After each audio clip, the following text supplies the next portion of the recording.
स्वागत है आपका मेरे इस YouTube चैनल स्टूडेंट अड्डा पे।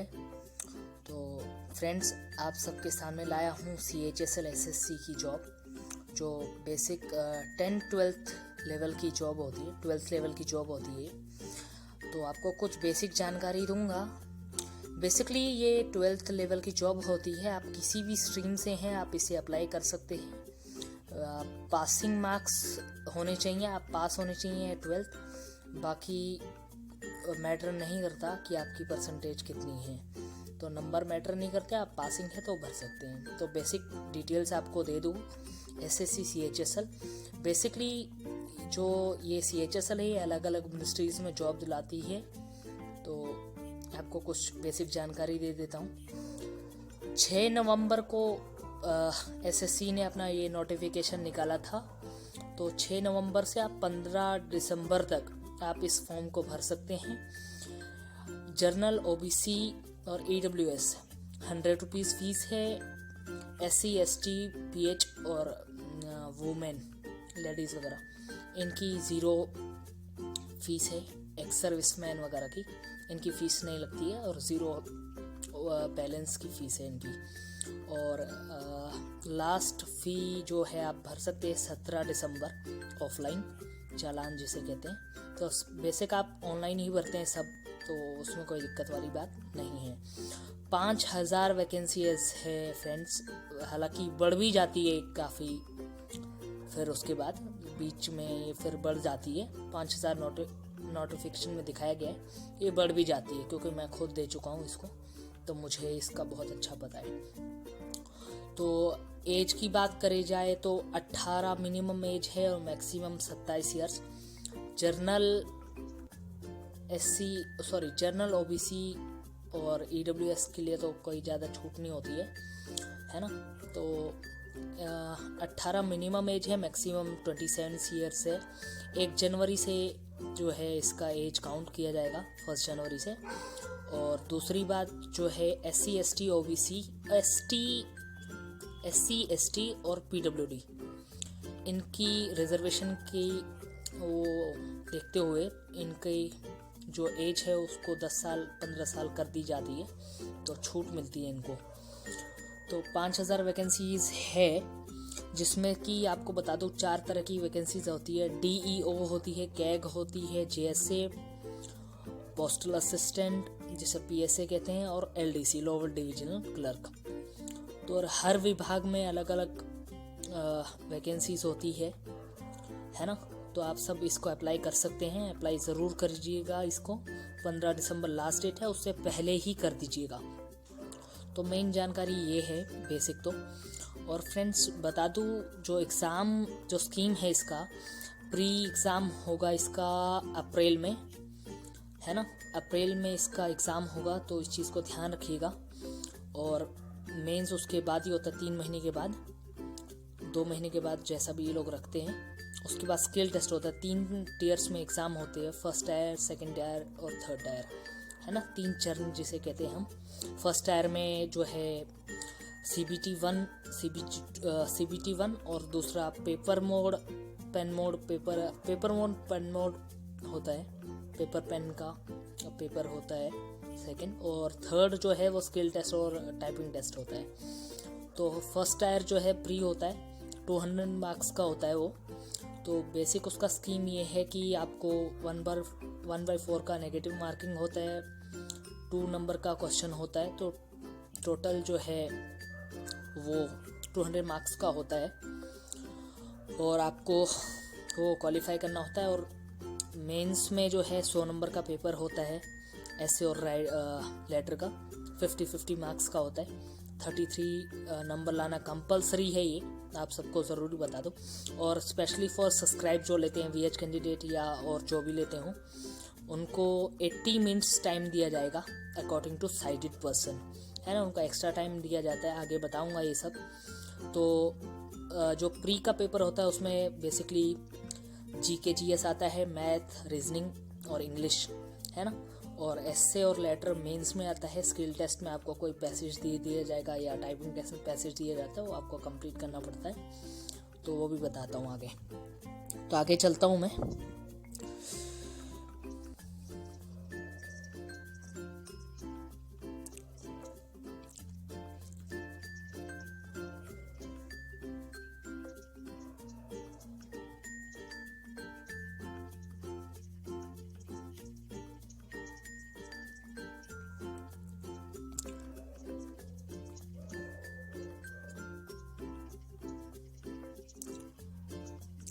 हाँ, तो आगे इम्पोर्टेंट इन्फॉर्मेशन ये भी है आप सबके लिए कि आप अगर जो है एग्ज़ाम इस बार दे रहे हैं, फॉर्म जब फिल करेंगे तो 3 मंथ्स पहला फ़ोटो होना चाहिए। मिनिमम 3 महीने से पुराना फ़ोटो नहीं होना चाहिए वो, क्योंकि जिस तरह रेलवे का आपने फॉर्म भरा था उसी हिसाब से ये लोग भी कर रहे हैं इस बार। तो उसमें डेट मेंशन होनी चाहिए, कलर फ़ोटो होनी चाहिए और डेट मेंशन होनी चाहिए। ये बात बहुत इंपॉर्टेंट है, याद कर लीजिएगा इस चीज़ को। नोटिफिकेशन में दे रखा है, आप चाहे तो पढ़ सकते हैं, डिस्क्रिप्शन में दे दूंगा मैं। तो आप जो है इस चीज़ को ध्यान रखिएगा, कलर फ़ोटो होनी चाहिए और जो 3 महीने से ज़्यादा पुरानी नहीं होनी चाहिए, उस पर डेट मेंशन होनी चाहिए। ये चीज़ ध्यान रखिएगा आप ज़रूर।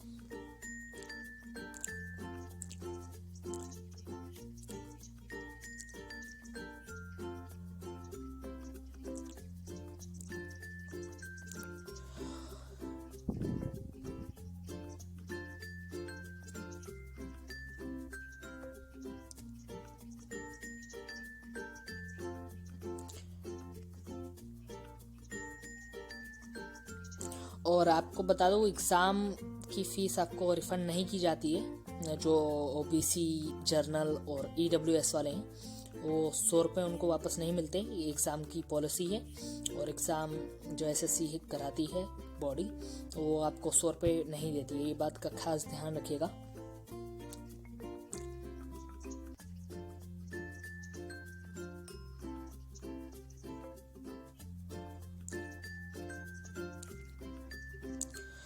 एनेक्स्चर 11 में आपको दे रखा है कि कितनी सीट कहाँ है ना। वैसे ये कंफर्म नहीं होती, ये बढ़ भी जाती है सीटें, तो इस चीज़ पे ध्यान मत दीजिएगा। अभी 5000 वैकेंसीज़ हैं, तो ये आगे जाके हो सकता है 6000 हो जाए, 7-7 हो जाए, ऐसा हो भी जाता है।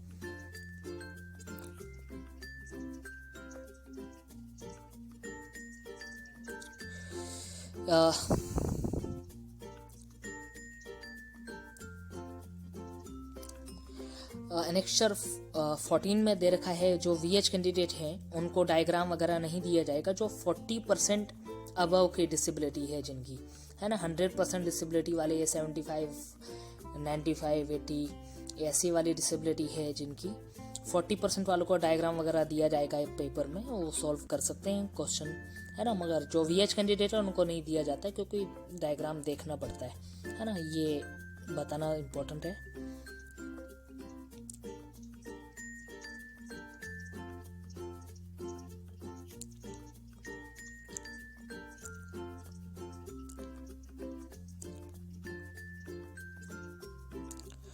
और जो स्किल टेस्ट और टाइपिंग टेस्ट की बात करता था, DEO, कैग और जो पोस्टल असिस्टेंट, JSA और इसके लिए होता है LDC के लिए।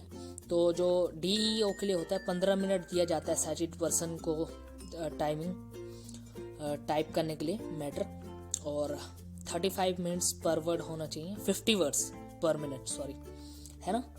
और VH कैंडिडेट का भी इतना ही होता है, और उनको 20 मिनट्स दिया जाता है जो सब्सक्राइब लेते हैं, है ना। सब्सक्राइब जो लेते हैं उनको 20 मिनट्स दिया जाएगा DEO में। और जो JSA, LDC और इसके लिए होते हैं, PSA, JSA और LDC के लिए टाइपिंग टेस्ट के लिए, तो उनको 15 मिनट ही दिया जाता है, 10 मिनट की टाइपिंग होती है।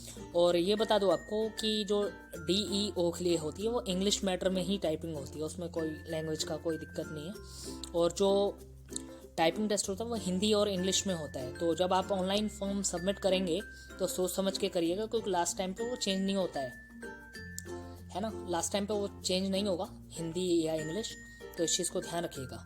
तो अगर आप इंग्लिश में करना चाहते हैं इंग्लिश कर दीजिएगा, हिंदी करना चाहते हैं हिंदी कर दीजिएगा, है ना। और दूसरी चीज़ VH कैंडिडेट्स के लिए और सब्सक्राइब जो लेते हैं उनको ये बता दो कि आप सब्सक्राइब के लिए टिक कर दीजिएगा, अगर लेना चाहते हैं। नहीं लेना चाहते नो कर दीजिएगा जब आप फॉर्म फिल करिएगा, ठीक है। तो इस चीज़ का भी ध्यान रखिए। तो ये नया फीचर आया था तो ये बताया है मैंने। और दूसरी चीज़ ये है कि आपको जो VH कैंडिडेट है या जो भी आप सब्सक्राइब लेते हैं वो 1 स्टेप बिलो होना चाहिए, क्योंकि 12th लेवल का एग्ज़ाम है। तो मान के चलिए आप ग्रेजुएशन फर्स्ट ईयर में है तो 12th का राइटर होना चाहिए, आप लास्ट ईयर में है तो सेकंड ईयर का होना चाहिए, आप ग्रेजुएशन कर चुके हैं तो आप एमए में हैं तो थर्ड ईयर का होना चाहिए, 1 स्टेप बिलो होना चाहिए, है ना, ये चीज़ का ध्यान रखिएगा। और जो सब्सक्राइब लेते हैं उनको अकॉर्डिंग टू साइटेड 80 मिनट्स का टाइम दिया जाता है, नॉर्मल को 60 मिनट का टाइम दिया जाता है पेपर सॉल्व करने के लिए, और साइटेड को 60 मिनट का, और जो सब्सक्राइब लेते हैं उनको 80 मिनट्स का टाइम दिया जाता है ना, ये चीज़। अगर आपको कोई कन्फ्यूज़न हो तो कमेंट बॉक्स में पूछ लीजिएगा, मैं आपको बताऊंगा। आगे चलता हूँ।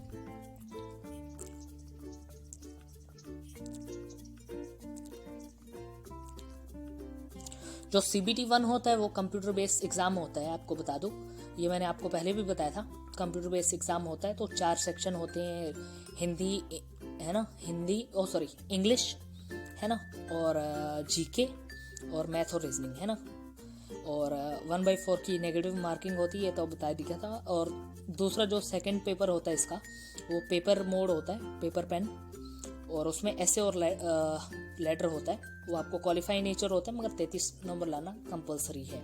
और जो स्किल टेस्ट और टाइपिंग टेस्ट है वो तो क्वालिफाई होता ही है ना, ये भी आपको मैंने बता रखा है। आगे चलता हूँ।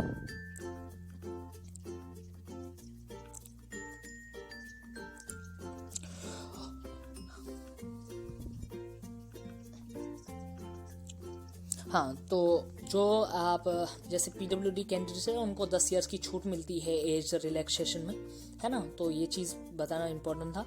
उनको 10 ईयर्स की मिलती है, SC ST को भी मिलती है, तो उनको भी उनके अकॉर्डिंग रूल मिलती होगी। तो मतलब VHS कैंडिडेट हो या HH हो, है ना, या 1 हैंड मोड हो या लोकोमोटो डिसेबिलिटी हो, उन सबको 10 ईयर्स की मिलती है ना, ये सब बताना इम्पोर्टेंट है।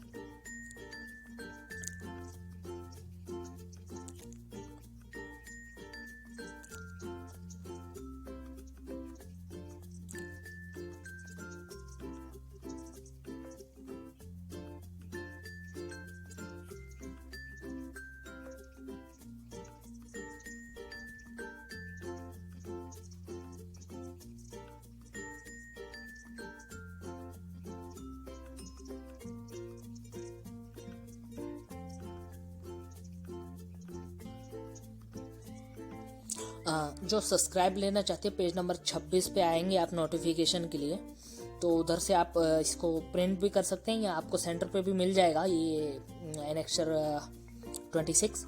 इसमें अंडरटेकिंग के लिए परफॉर्मा होता है कि आप जो है आपका सब्सक्राइब है और 1 स्टेप बिलो वगैरह है, तो ये आपको फिल करके देना पड़ता है, ये आप दे सकते हैं ना, जो सब्सक्राइब लें। तो आगे चलता हूँ।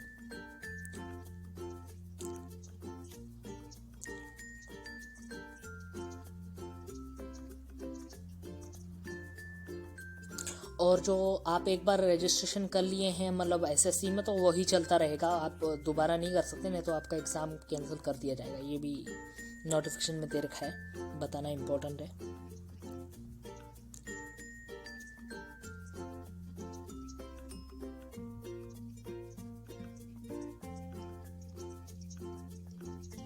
आप अपना mother's name, father's name, date of birth, stream आपकी जो सी भी है, कोई सी भी स्ट्रीम से आपने कर रखा है वो भी आप सही डालिएगा जब फॉर्म फिल करिएगा। और अपने डेट ऑफ बर्थ का खास ख्याल रखें, मदर नेम, फादर नेम, क्योंकि जब आपका DB हो सकता है अलग नाम हो जाए, तो वहाँ आपको दिक्कत कर सकते हैं लोग, तो वो सब आप सही भरिएगा, इसमें दे रखा है, तो है ना।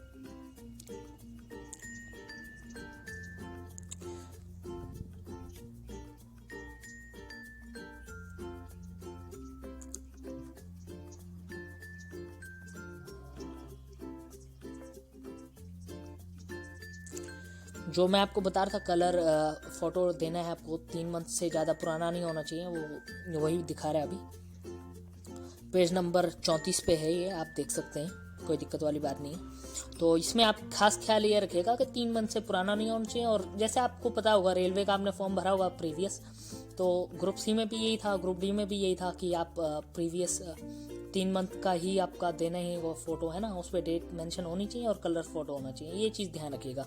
ये मैंने आपको पहले बताया था कि टाइम वेस्ट ना हो, है ना।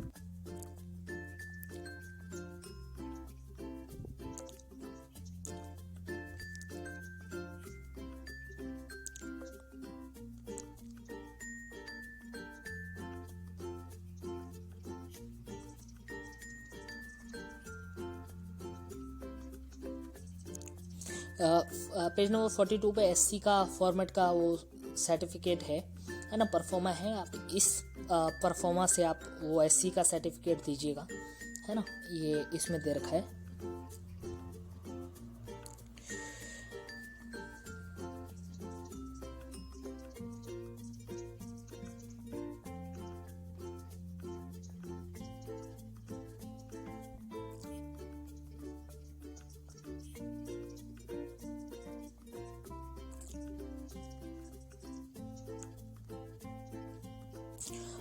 पेज नंबर 45 पे, एनेक्चर 45 पे ये उनका एक परफॉर्मा है जो कि फिजिकली हैंडीकैप्ड के लिए, जो फिजिकली चैलेंज है पीएच कैंडिडेट, तो उनको ये परफॉर्मा देना पड़ेगा। जब आप तीनों एग्ज़ाम क्वालिफाई करेंगे तो डीबी के लिए आपको ये वाला परफॉर्मा ले जाना इंपॉर्टेंट बनता है, क्योंकि इसी के अकॉर्डिंग आपको मेडिकल देना पड़ेगा।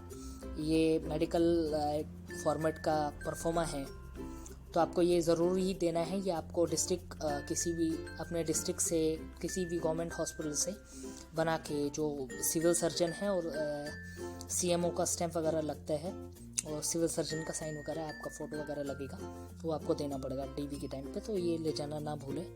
आगे चलते हैं।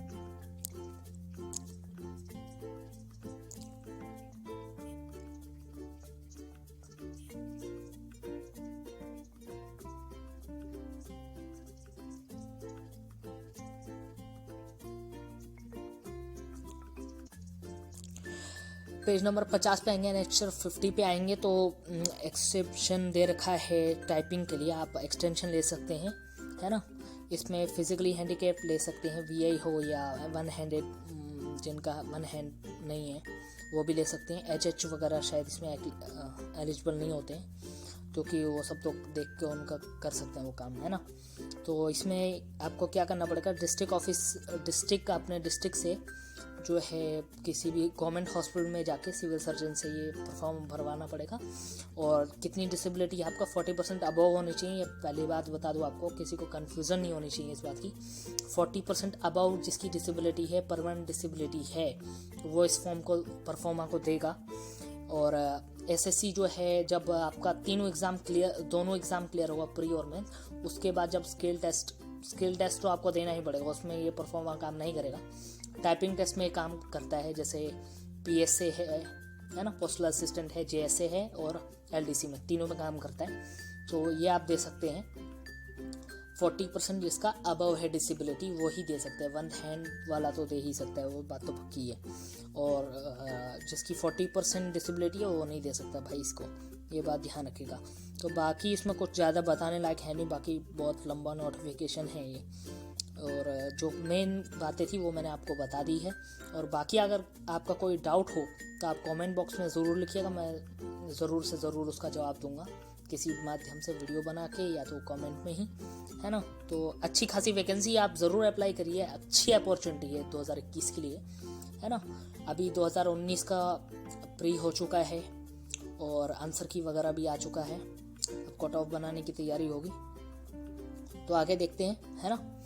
तो जैसा भी होगा बता दिया जाएगा आपको। आपका कोई भी इस नोटिफिकेशन को लेके डाउट हो तो आप पूछ सकते हैं। Thank you so much.